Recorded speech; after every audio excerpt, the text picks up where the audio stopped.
नमस्कार, उत्तराखंड प्राइम देख रहे हैं आप। मैं हूं आपके साथ प्रीति राय। बुलेटिन की शुरुआत करेंगे। देहरादून में पर्यटन कारोबार को बढ़ावा देने के लिए गोवा और उत्तराखंड पर्यटन विभाग के बीच करार हुआ है। इसके तहत दोनों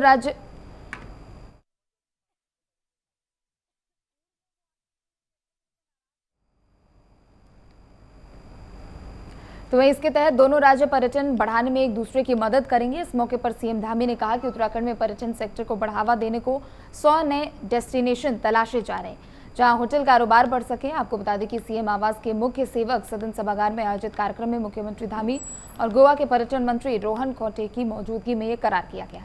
उत्तराखंड की ओर से करार पर पर्यटन सचिव सचिन कुर्वे और गोवा के निदेशक पर्यटन एस अचीपंका ने साइन किया है।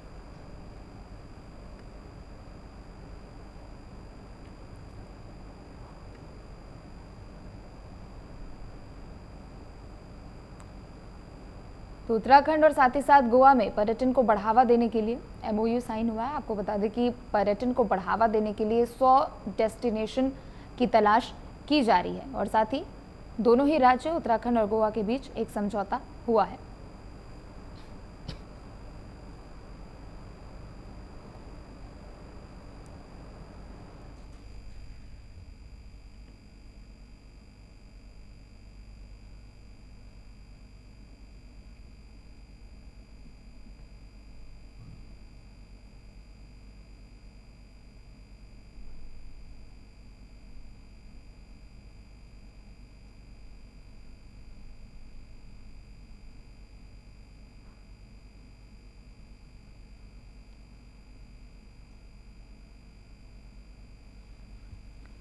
तो गोवा और उत्तराखंड में पर्यटन को बढ़ावा देने के लिए एक समझौता हुआ है। आपको बता दें कि उत्तराखंड और गोवा में पर्यटन के विस्तार के लिए एमओयू साइन हुआ है और इस दौरान 100 नए डेस्टिनेशन की तलाश की जा रही है, जिससे उत्तराखंड और साथ ही साथ गोवा दोनों ही राज्यों में पर्यटन को बढ़ावा मिल सके।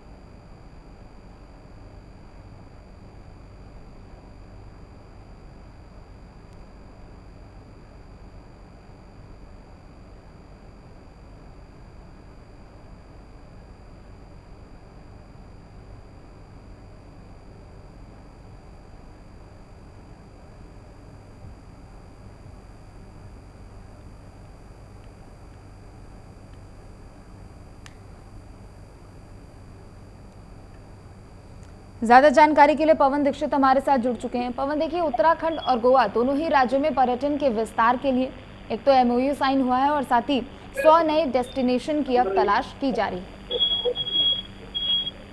बिल्कुल प्रीति, लगातार मुख्यमंत्री पुष्कर सिंह धामी हो या फिर प्रशासन हो, ये सभी इस उद्देश्य से काम कर रहे हैं कि कैसे उत्तराखंड का विकास हो, पर्यटन को कैसे और ज्यादा विकसित किया जाए, अन्य राज्यों से कैसे सामंजस्य स्थापित किया जाए। तो इसी दिशा में कार्य किया जा रहा है जी। पिछले दिनों जहाँ एक और देहरादून से अब सीधे गोवा के लिए फ्लाइट भी शुरू हो गई है। सप्ताह में 2 दिन ये फ्लाइट सीधे देहरादून से गोवा तक संचालित होगी। इससे कहीं न कहीं जो पर्यटक है, जो गोवा पर्यटक आता है, देशी या विदेशी, तो वो अगर उत्तराखंड का भी रुख करना चाहता है तो उसको आने जाने में किसी प्रकार की कठिनाई नहीं होगी। इससे विदेशी पर्यटकों की संख्या में भी इजाफा होगा कहीं कहीं। वहीं साथ ही जो उत्तराखंड या चारधाम यात्रा के दौरान यहाँ पर आते हैं, तीर्थ यात्री आते हैं या फिर विदेशी पर्यटक, चाहे मसूरी देखने के लिए आते हैं या फिर नैनीताल के लिए आते हैं या फिर योग नगरी ऋषिकेश का रुख करते हैं, तो यहाँ से अगर यदि वो बाद में एंजॉय के लिए या फिर गोवा बीच जाना चाहते हैं तो यहाँ से उनके लिए भी आवागमन की सुविधा बेहतर हो जाएगी। इसी वजह से गोवा और उत्तराखंड जो सरकार है, दोनों ने एक एमओयू साइन किया है पर्यटन विभाग, पर्यटन के दृष्टिगत, और इसके दूरगामी परिणाम भी देखने को मिलेंगे। बिल्कुल। साथ ही पवन, चूंकि देखिए उत्तराखंड और गोवा दोनों अलग अलग राज्य हैं, दोनों की संस्कृति भी अलग है और ऐसे में समन्वय कैसे स्थापित किया जाएगा, क्या रूपरेखा तैयार की गई है?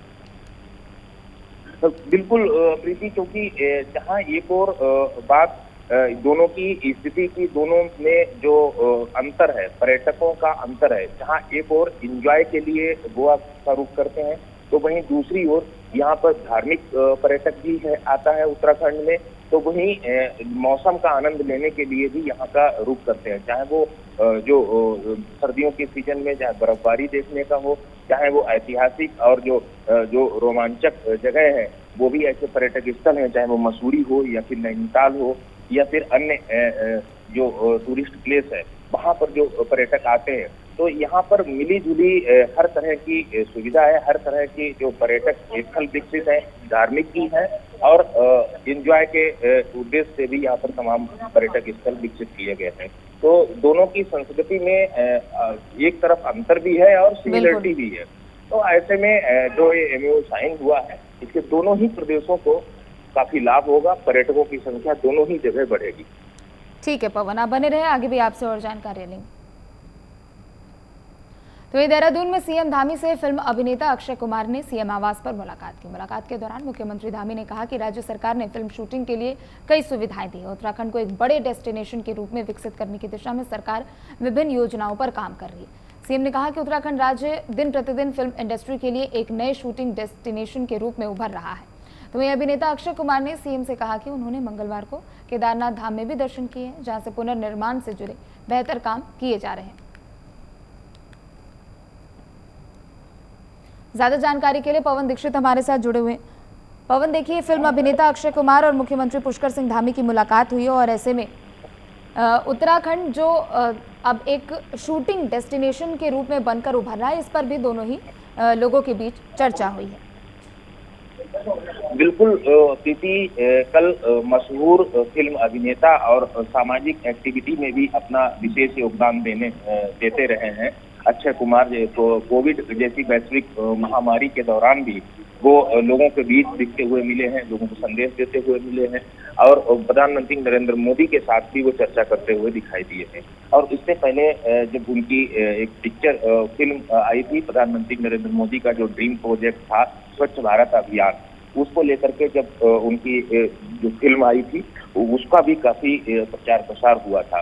कल फिल्म अभिनेता अक्षय कुमार उत्तराखंड आए, जहां उन्होंने एक और केदारनाथ धाम पहुंच करके बाबा केदारनाथ के दर्शन किए, वहां पर पूजा अर्चना की और लौटते हुए वो मुख्यमंत्री पुष्कर सिंह धामी से भी उन्होंने मुलाकात की। उत्तराखंड की जो सुंदरता है उसके बारे में भी उन्होंने चर्चा की। यहाँ पर किस तरह की फिल्म इंडस्ट्रीज की या फिल्म की शूटिंग करने के उद्देश्य से जो मुख्य प्लेस हैं उनके बारे में डिस्कशन किया और इसके साथ ही जो यहाँ पर और क्या संभावनाएं हो सकती है उस पर भी चर्चा की। और साथ ही साथ फिल्म अभिनेता अक्षय कुमार ने जो केदारनाथ में जो पुनर्निर्माण के कार्य किए गए हैं जो कि अद्भुत है, जो ऐसी विषम परिस्थितियों में भी वहां पर जो निर्माण के कार्य किए गए उसके बारे में उन्होंने प्रधानमंत्री नरेंद्र मोदी और मुख्यमंत्री पुष्कर सिंह धामी की सराहना भी की है।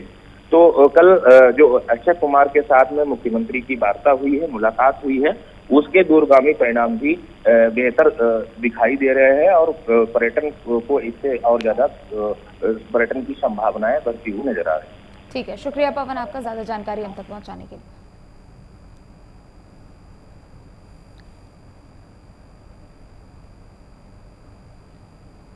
तो वही गैरसैंण के श्रीनगर गढ़वाल पहुंची विधानसभा अध्यक्ष ऋतु खंडूरी ने पत्रकारों से बातचीत करते हुए उन्होंने कहा कि आने वाले 5 और 6 जून को गैरसैंण में युवा संसद का आयोजन किया जाएगा, जिसमें छात्रों को समझाया जाएगा कि योजनाएं आखिर बनाई कैसी जाती है।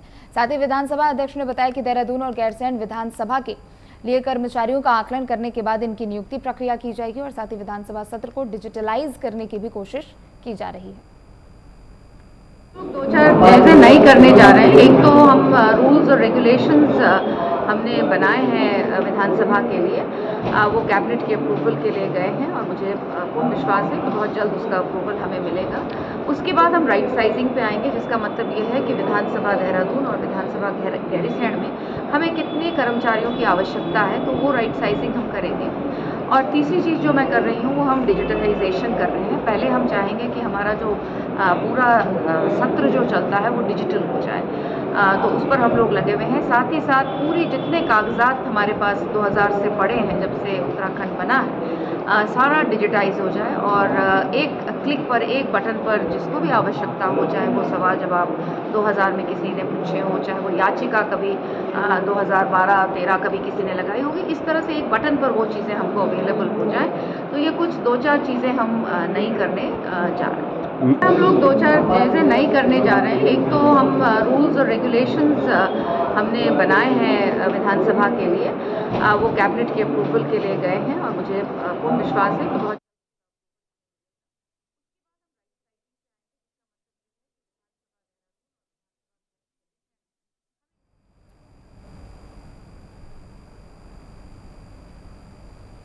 खबर गैरसैंण से है। आपको बता दें कि गैरसैंण में युवा संसद का आयोजन कराया जाएगा और साथ ही इस दौरान युवाओं को ये भी जानकारी दी जाएगी कि आखिर योजनाएं कैसे बनाई जाती है और जन जन तक पहुंचाई कैसे जाती है।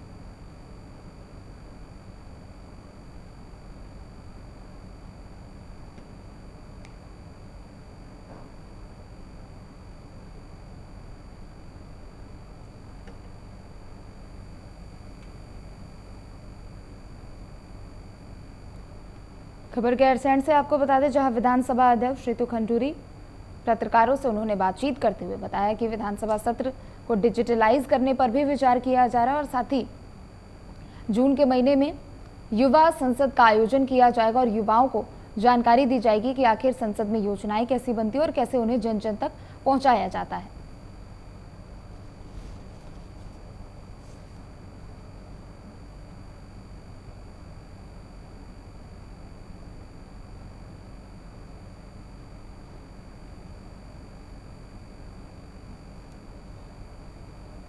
ज्यादा जानकारी के लिए भगवान सिंह हमारे साथ जुड़ चुके हैं। देखिए, विधानसभा अध्यक्ष रितु खंडूरी ने सबसे पहले युवा संसद का जो आयोजन किया जा रहा है इसके बारे में भी जानकारी दी और साथ ही आने वाले दिनों में विधानसभा सत्र को कैसे डिजिटलाइज किया जाए इसके बारे में भी उन्होंने पत्रकारों से बातचीत की। क्या कुछ और अधिक जानकारी आपके पास? जी बिल्कुल, मैं आपको बता दूं, उत्तराखंड के विधानसभा अध्यक्ष रितु खंडूरी श्रीनगर पहुंचे, जिसमें उसे पत्रकारों द्वारा वहां पे उन्होंने अपनी जानकारी दी और वही उनको कहा कि 5 से 6 जून को गैरसैंण युवा संवाद का आयोजन किया जाएगा, जिसमें छात्राओं को अपने समस्या का समाधान और मिलेगा। और इसके साथ ही साथ यहाँ पे जिस तरह से लगातार उनका ये कहना है कि गैरसैंण में जो देहरादून के युवा जा रहे हैं, इससे काफी असली जो फायदा जो देखने को मिल रहेगा और हमारी सरकार प्रयास रहेगा कि जनता को युवाओं को रोजगार देगी और युवाओं के पक्ष की जो युवा, क्योंकि इस समय देखा जाता है काफी एक्टिव है और युवाओं को रोजगार दिया जाएगा। साथ साथ यहाँ पे काफी चीजें उन्होंने बताई और रितु खंडूरी ने, और साथ ही साथ आजकल यहाँ पे इनका जो जिस तरह से उसने आक्रमण के लेके बात कही, तो उन्होंने कहा जहाँ पे भी किस तरह से फुटपाथ से जो भी चीजें हैं उसको तुरंत हटाया जाके जो थोड़ी सी है, क्योंकि चारधाम यात्रा जो सुचारू रूप से चल रही है उससे कहीं दिक्कत ना हो। ठीक है, शुक्रिया आपका जानकारी देने के लिए।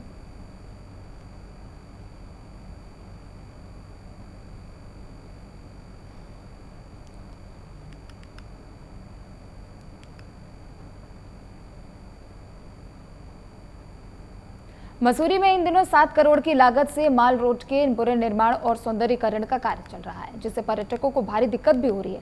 तो ये मसूरी का पर्यटन सीजन बुरी तरीके से प्रभावित हो रहा है, जिसे लेकर मसूरी के स्थानीय लोगों और व्यापारियों में आक्रोश भी है।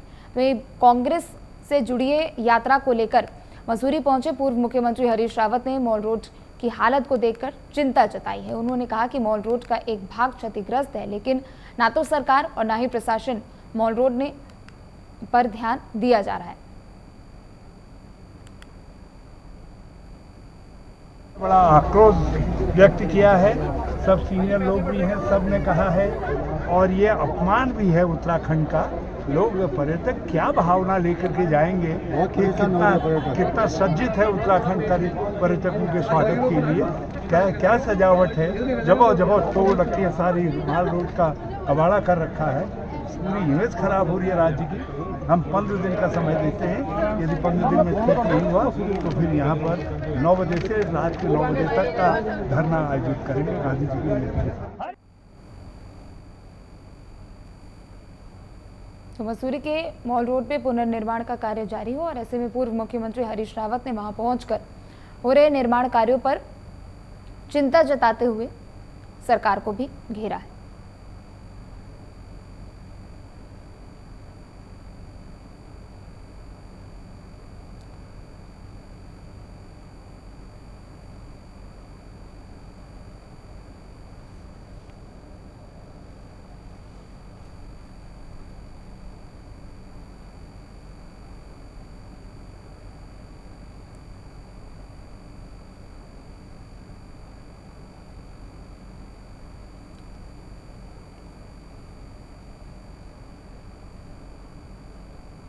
खबर मसूरी से है, जहां मसूरी के मॉल रोड का एक हिस्सा क्षतिग्रस्त हो चुका है और ऐसे में निर्माण कार्य भी जारी है।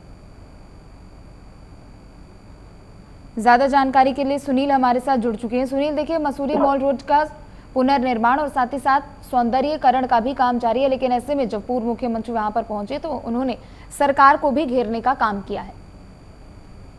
आप देखिए जिस तरीके से मसूरी में 7 करोड़ की लागत से पुनर्निर्माण और सौंदर्यीकरण का काम चल रहा है, उसकी गति बहुत धीमी है। अब पर्यटन सीजन शुरू हो चुका और अभी तक कह सकते हैं कि 50% काम नहीं हो पाया है और ऐसे में पूर्व मुख्यमंत्री हरीश रावत अपने कार्यक्रम के सिलसिले में मसूरी पहुंचे थे और जब उन्होंने मॉल रोड की दशा देखी तो काफी उन्होंने चिंता जाहिर करी और उन्होंने साफ तौर पर यहाँ पर चेतावनी दी है कि अगर 15 दिन के अंदर मसूरी के मॉल रोड के पुनर्निर्माण और रिस्टोरेशन का काम अगर पूरा नहीं किया जाता तो 15वें दिन यहाँ पर मसूरी के गांधी चौक पर गांधी जी की मूर्ति के नीचे धरना प्रदर्शन करेंगे। और इससे ये साफ है कि कहीं ना कहीं विपक्ष है वो सरकार को घेरने की कोशिश कर रहा है, क्योंकि मसूरी एक पर्यटन स्थल है और ऐसे में अगर मसूरी मॉल रोड जो मसूरी का दिल कहलाई जाती है उसकी हालत बद से बदतर है तो उसका पर्यटन पर बुरा असर पड़ता है और इसी को लेकर कहीं ना कहीं हरीश रावत ने सरकार को चेताया है। जी ठीक है, शुक्रिया सुनील आपका जानकारी पहुंचाने के लिए।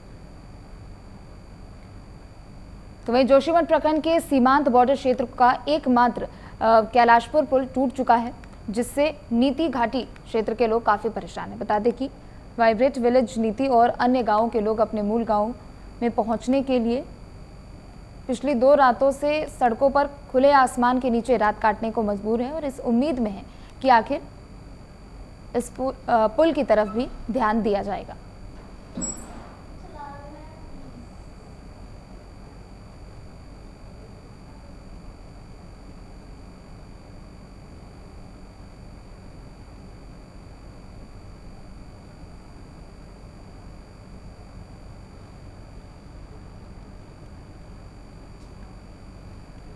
खबर जोशीमठ से है, जहां पुल टूटने के कारण आम लोगों को परेशानियों का सामना करना पड़ रहा है। आपको बता दें कि लोग खुले आसमान के नीचे रात काटने को मजबूर हो चुके हैं और ऐसे में लोगों की तरफ से उम्मीद जताई जा रही है कि शायद प्रशासन की तरफ से इस ओर भी ध्यान दिया जाएगा और वापस से एक बार फिर पुल का निर्माण करवाया जाएगा।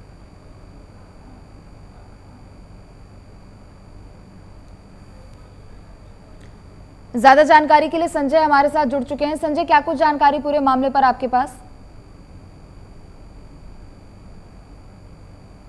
टूटा हुआ पिछले 38 दिनों से ये महत्वपूर्ण एक बॉर्डर एरिया नीति बॉर्डर को जोड़ने वाला, मलारी से जोड़ने वाला पुल था और लगभग 38 दिन पूर्व जो है ये पुल टूटा है और लगातार 38 दिनों के बाद अभी BRO इसके निर्माण में लगा हुआ है। लेकिन जिस तरह से अभी जो ऋतु प्रवासी नीति घाटी के जो दर्जन भर गाँव है उनके लोगों का अभी जो ग्रीष्मकालीन प्रवास का सीजन हो चला है और मलारी से आगे पूरा इन्हीं लोगों का जो चीन बॉर्डर है उसके नजदीक इन्हीं लोगों के आवास हैं और ये 6 महीने निचले इलाकों में तो 6 महीने अपने मूल आवास की तरफ जाते हैं। लेकिन जिस तरह से ये यहाँ पे पुल टूटा है और उसके बाद जो है आवाजाही करने में काफी दिक्कतों का सामना करना पड़ा। आप देख रहे हैं कि अभी फिलहाल जो एक बड़ी पोकलेन मशीन है तो उसमें जो है बैठा करके ग्रामीणों को आर पार कराया जा रहा है, जो कि काफी जोखिम भरा माना जा रहा है और लगभग 2 से 3 दिन हो चुके हैं। और यहाँ पे आप देख रहे हैं कि मलारी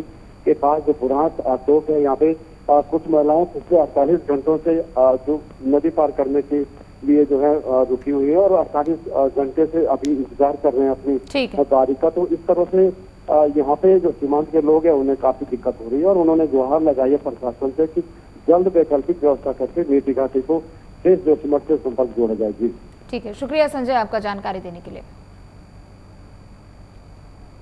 तो मसूरी कैमल बैंक रोड के निवासी माधव भारद्वाज के आईएएस में चयनित होने से मसूरी में खुशी का माहौल है।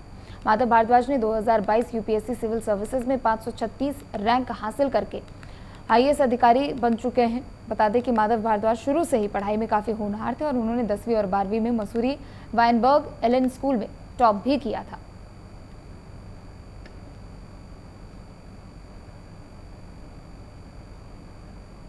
ये बहुत खुशी है और भगवान की अनन्य कृपा है और ये मेरे बेटे की मेहनत जो है सबसे ज़्यादा मैं विशेषता कहूँगा कि मेहनत जो है उनकी सफल हुई है और भगवान ने उनको मेहनत से जो कुछ उन्होंने चाहा वो मिल गया। चैलेंज के बावजूद जो मेहनत करते हैं लोग वो जरूर सफल होते हैं। और क्या बातें बताना चाहेंगे? मैं यही कहता हूँ कि वो बचपन से ही टैलेंटेड लड़का था, पढ़ने में अपना बहुत ध्यान लगाता था और माता पिता का जो भी बात कही जाती थी उसको पूरे निश्चय से सुन के उसको करता था। मुझे बहुत खुशी हो रही है और ये सफ़र थोड़ा मतलब इट वाज डिफ़िकल्ट, मतलब बहुत मेहनत लगी इस सफ़र में, but all wells that ends well. मैंने क्योंकि ये तैयारी अपनी पढ़ाई के साथ और नौकरी के साथ करी थी, पढ़ाई और नौकरी साथ साथ चल रहे थे, तो थोड़ा मेरे लिए हेक्टिक ज़्यादा था। तो जैसे मैं दिन में ऑफिस करता था और उसके बाद मैं रात को कम से कम 6 से 8 घंटे पढ़ाई करता था। उसके बाद मैं वीकेंड्स पे पूरा पढ़ाई करता था। मैं थोड़ी अपनी छुट्टियाँ राशन करके रखता था कि एग्ज़ाम से ही जस्ट पहले मैं वो छुट्टियाँ यूज़ करता था। तो उसके उन दिनों में तो 14-14 घंटे भी मैंने पढ़ाई करी है।